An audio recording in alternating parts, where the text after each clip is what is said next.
everyone. I'm Brandy, an OpenSciEd teacher and professional learning facilitator. Welcome to OpenSciEd Chemistry, Unit 3, Lesson 7.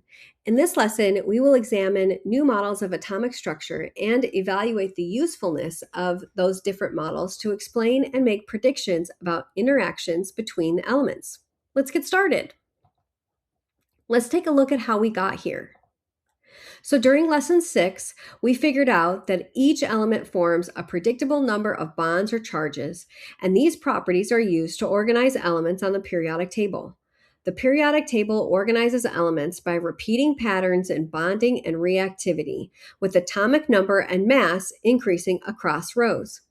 In this lesson, we're wondering, why is there a difference between the number of electrons an element has and the number of bonds an element forms? Here's the lesson at a glance. This investigation lesson takes place over 2 days. The teacher's guide says about 20 minutes of materials preparation is required. There are no videos associated with this lesson. Your students will need access to devices so that they can use Build an Atom PhET simulation. There are 2 big parts in this lesson. Let's see what's happening in each. So in the first loop, students will develop initial models of atomic structure. Groups will analyze patterns between the numbers of electrons and bonds in the elements using the class consensus element tool. We figure out that there are large-scale patterns of differences between the numbers of electrons and the bonds formed. We wonder if there are layers or levels of electrons that might account for these patterns, and how different representations of atomic structure might be helpful to explain why there are differences between the numbers of bonds formed and the number of electrons.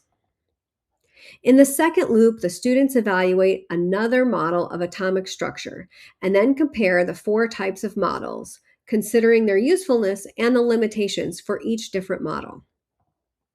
We figure out that a model of atomic structure illustrating valence electrons is best for determining the number of interactions each element will have with other elements.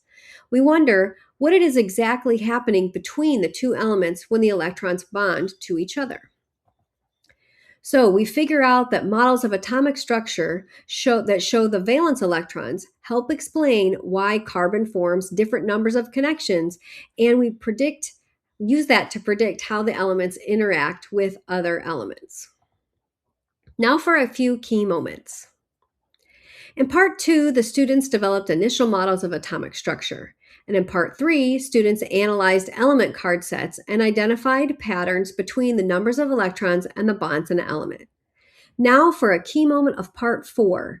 You'll first gather your students into a scientist circle and lead a building understandings discussion around their findings regarding patterns in the number of electrons and numbers of bonds.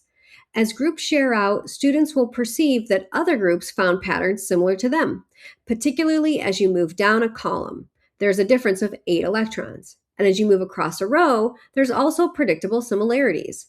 This will lead us to wonder, how might we use the patterns we observed to revise our models of atomic structure? Key moment in part 6. Well, we decided in part 5 to examine different representations of an atomic model to help us make progression on our question, why is there a difference between the number of electrons an element has and the number of bonds it forms? So in part 6, the students will use the PhET Build an Atom simulation, which restricts where the students can place the protons, neutrons, and electrons to reinforce real patterns of arrangements that the elements actually make. As students add or remove subatomic particles, there are real-time changes that happen in the periodic table in the upper right corner, which corresponds to the patterns they established the day before, and also the notion of layering electrons that they've been wondering about. In part 7, we'll have the students complete the Compare Atomic Models handout to consider the usefulness and limitations of different models of atomic structure. Work with the class to name each model. You'll notice from the image that we'll be reminded of the paperclip model and the electron cloud model that are both from Unit 2. And then there's the addition of 2 new models, the electron shell model and the Lewis dot model. Key moment in part 8. At long last, we finally built enough knowledge to examine a periodic table and use its patterns to start to make sense of bonding between compounds. In addition to the full periodic table, you'll also provide your students with an electron shell periodic table and Lewis dot periodic table, both just the first 18 elements for those last two. Then you'll work with the class to model how interactions between the valence electrons in carbon and oxygen can result in the formation of two bonds between carbon and oxygen, as shown in the diagram here on the bottom right. Students will also get a chance to practice modeling with water and methane and oxygen gas. Where do we go from here?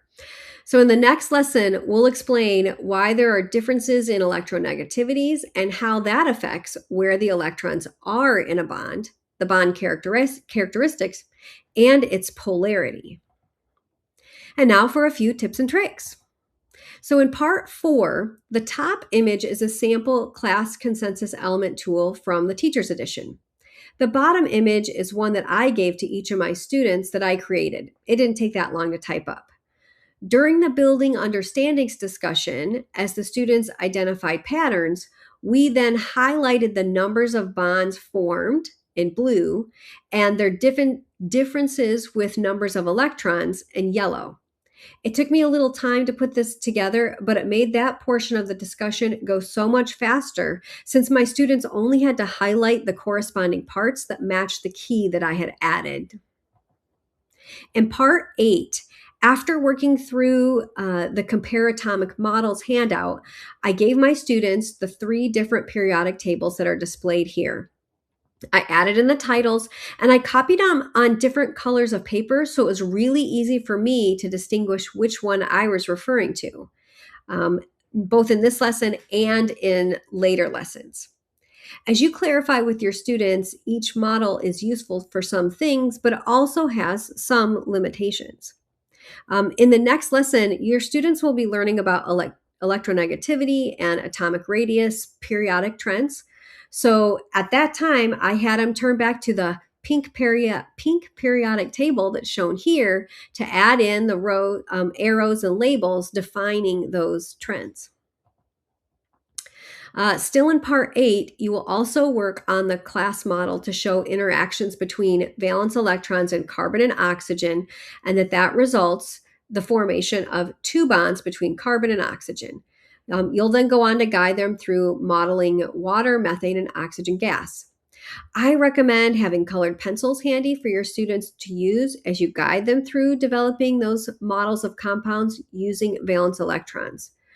There's some pretty good images in the Teacher's Edition, like this one, that you can use to guide your modeling. For the personal glossary, you'll only co-construct definitions for electron shells and valence electrons with your students. For materials and poster management, you'll want to locate the class consensus organization of the element card set.